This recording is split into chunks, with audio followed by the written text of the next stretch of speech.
ایک مرتبہ سلطان صلاح الدین ایوبی کے جاسوسوں نے آ کر سلطان کو بتایا کہ ایک عالم دین ہے جو بہت اچھا خطاب کرتے ہیں اور عوام میں بے حد مقبول بھی ہو گئے ہیں، لیکن کوئی شک ہے جو ہم محسوس کر رہے ہیں لیکن آپ کو بتا نہیں پا رہے۔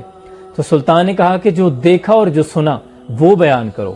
تو اس پر جاسوس بولے کہ وہ عالم دین کہتے ہیں کہ جہاد بالنفس جہاد افضل ہے، اور اپنے بچوں کو تعلیم دینا بھی جہاد ہے، اور اپنے گھر کی ذمہ داریوں کو پورا کرنے کے لیے جدوجہد کرنا بھی جہاد ہے۔ تو اس پر سلطان نے کہا تو اس میں کوئی شک ہے؟ تو جاسوس کہنے لگے شک تو کوئی نہیں، لیکن وہ مولانا یہ بھی کہتے ہیں کہ جنگوں سے ہمیں کیا ملا، صرف قتل و غارت گری، ان جنگوں نے ہمیں کیا بنایا، قاتل یا مقتول؟ اس پر سلطان صلاح الدین ایوبی غصے سے اٹھ کھڑے ہوئے اور اس سے ملاقات کرنے کی ٹھان لی۔ بھیس بدل کر ملاقات کی اور جاتے ہی سوال کیا کہ حضرت کوئی ایسی ترکیب بتائیں کہ بیت المقدس کو بغیر جنگ کے آزاد کروا لیا جائے، اور مسلمانوں پر جو مظالم ڈھائے جا رہے ہیں ان کو بغیر جنگ کے کیسے روک لیا جائے۔ تو اس پر وہ عالم بولا کہ دعا کریں۔ اس پر سلطان صلاح الدین ایوبی غصے سے لال ہو گئے۔ وہ سمجھ گئے تھے کہ یہ عالم دین پوری صلیبی فوج سے زیادہ خطرناک ہے۔ سلطان نے اپنا خنجر نکالا اور اس کی ایک انگلی کاٹ دی۔ جب وہ درد سے کراہنے لگا تو سلطان صلاح الدین ایوبی نے کہا کہ اب اصلیت بتاتے ہو یا تمہاری گردن اڑا دی جائے۔ تو وہ طوطے کی طرح بولنے لگا کہ میں ایک یہودی ہوں۔ وہ سفید پوش ایک یہودی تھا۔ یہودی عربی بولنا بخوبی جانتے ہیں، جس کا اس نے خوب فائدہ اٹھایا۔ سلطان صلاح الدین ایوبی کے دور میں بھی یہ فتنہ بہت عام ہو چکا تھا، جس پر بہت مشکل سے قابو پایا گیا۔ دور حاضر میں بھی یہ فتنہ پورے عروج کے ساتھ رواں دواں ہے، جبکہ ہر کوئی جانتا ہے کہ ظلم کے خلاف لڑے بغیر مظالم کو روکا نہیں جا سکتا۔ اس وقت پوری امت مسلمہ کو اسرائیل کے خلاف لڑنے کی ضرورت ہے۔ دیکھیں، اگر دعا سے ہی کام چلتا یا زبانی جمع خرچی سے کام چلتا تو سرور کونین پیغمبر مصطفیٰ صلی اللہ علیہ وآلہ وسلم خود 27 غزوات میں بنفس نفیس شرکت نہ فرماتے، بلکہ آپ حرم پاک میں بیٹھ کر اللہ سے دعا کرتے، جو مستجاب دعا ہونے کی وجہ سے آپ کی دعا تو منوعاً قبول کر لی جاتی، لیکن نہیں، آپ نے بتایا کہ اسلام کے لیے کھڑا ہونے کی بھی ضرورت ہے، قربانی مانگتے ہیں۔ جبکہ دور حاضر میں مسلمان جدید اسلحے اور میزائلوں سے لیس ہونے کے باوجود صرف مذمت سے کام لے رہے ہیں۔ یہ صرف اور صرف بزدلی ہے، اس کے سوا کچھ نہیں۔ اللہ کریم فلسطین کی غیب سے مدد کرے، کیونکہ ہم تو اب اس قابل نہیں رہے۔ تاریخ میں آتا ہے کہ جس جگہ حضرت موسیٰ علیہ السلام نے ملک شام کے اندر خیمہ گاڑا تھا، اسی جگہ حضرت داؤد علیہ السلام نے بیت المقدس کی بنیاد رکھی۔ بیت المقدس کی تعمیر ابھی مکمل نہیں ہوئی تھی کہ حضرت داؤد علیہ السلام کی وفات کا وقت آن پہنچا۔ حضرت داؤد علیہ السلام نے یہ ذمہ داری اپنے فرزند حضرت سلیمان علیہ السلام کو دی اور اس کی تعمیر کا حکم فرمایا۔ حضرت سلیمان علیہ السلام نے جنوں کی ایک جماعت کو اس کی تعمیر پر، اس کے کام پر لگا دیا۔ جنوں کی طبیعت میں چونکہ سرکشی ہوتی ہے، وہ حضرت سلیمان علیہ السلام کے ڈر سے اس کی تعمیر کرتے رہے۔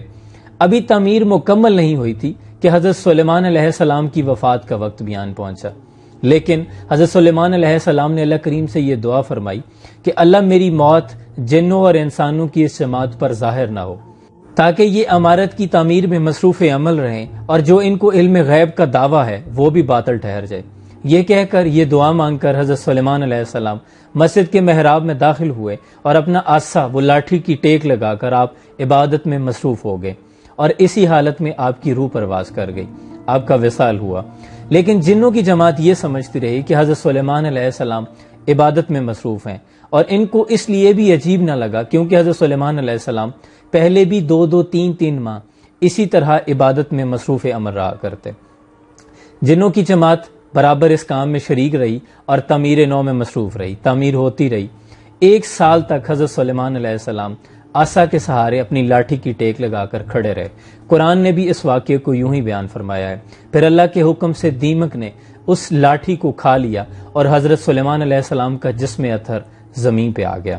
اس وقت پھر جنوں کی جماعت اور انسانوں کی جماعت کو پتہ چلا کہ آپ کی وفات ہو چکی ہے۔ حضرت سلیمان علیہ السلام 1 سال کے عرصہ تک اپنے عصا کے سہارے وفات کے بعد یوں ہی کھڑے رہے اور آپ کے جسم میں کوئی تبدیلی رونما نہیں ہوئی۔ یہی حال تمام انبیاء کا ان کی قبروں کے اندر ہے کہ اللہ نے زمین پر حرام کر دیا ہے، مٹی کو حرام کر دیا ہے کہ وہ انبیاء کے جسموں کو کھائے۔ حدیث پاک جس کو ابن ماجہ نے بھی روایت کیا ہے، حضور اکرم صلی اللہ علیہ وسلم نے ارشاد فرمایا کہ اللہ نے مٹی پر حرام کر دیا ہے کہ وہ انبیاء کے جسموں کو کھائے، نبی زندہ ہیں اور ان کو رزق دیا جاتا ہے۔ جزاکم اللہ خیر۔ ابھی بھولا نہیں میں اپنی ان پڑھ ماں کا وہ جملہ کہ بیٹا علم کی دولت میری سانسوں سے پیاری ہے۔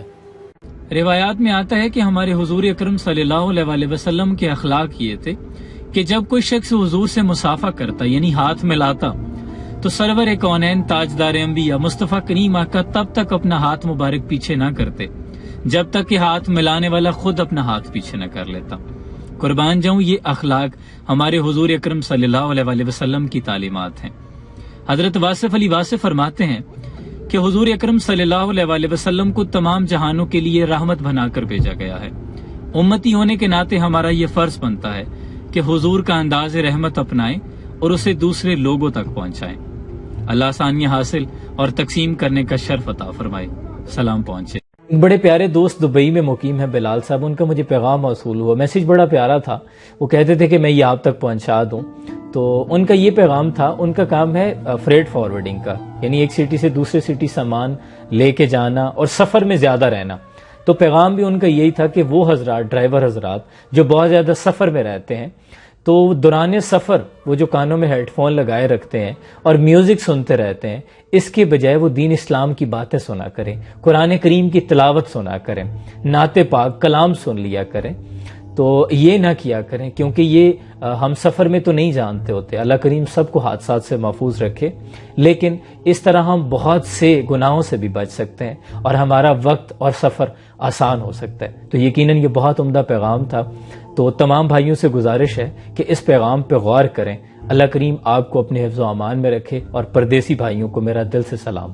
عشق تو یہ ہے کہ محبوب کو اونگ آ جائے، محبوب کی آنکھ لگ جائے، اور محبوب کا سر انور غار یار کی گود میں ہو، تو محبوب کے آرام میں خلل پیدا ہو جانے کے ڈر سے، محبوب کے بیدار ہو جانے کے ڈر سے غار یار کے جسم میں ذرا سی حرکت پیدا نہ ہو، یہاں تک کہ جس پاؤں سے سانپ کے بل کا منہ بند کیا ہو اس ایڑی پر سانپ ڈس لے، تو جسم میں حرکت تو دور ذرا سی جنبش بھی پیدا نہ ہو، اور پھر آنکھ سے آنسو جاری ہوں اور والضحیٰ کے چہرے پر جا گریں، محبوب کی آنکھ کھل جائے، محبوب بیدار ہو جائیں، اور محبوب بھی وہ کہ جو ڈسے ہوئے سانپ کے زخم پر اپنا لعاب دہن مبارک لگائیں اور زہر کا اثر زائل کر دیں۔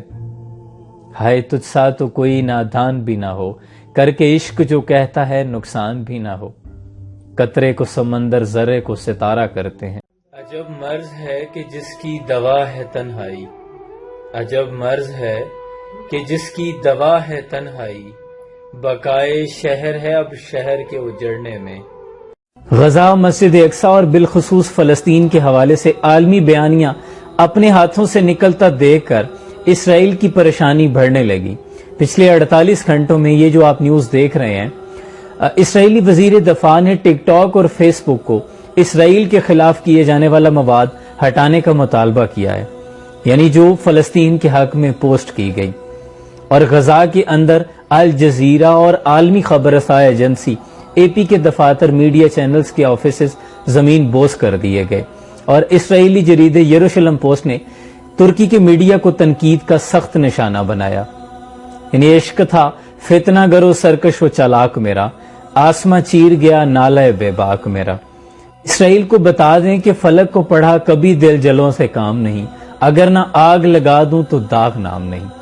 لہٰذا اپنی دعاؤں اور اپنے الفاظ کو کبھی رائے گانا سمجھیں، یہ ضرور اثر رکھتے ہیں۔ جزاکم اللہ خیر۔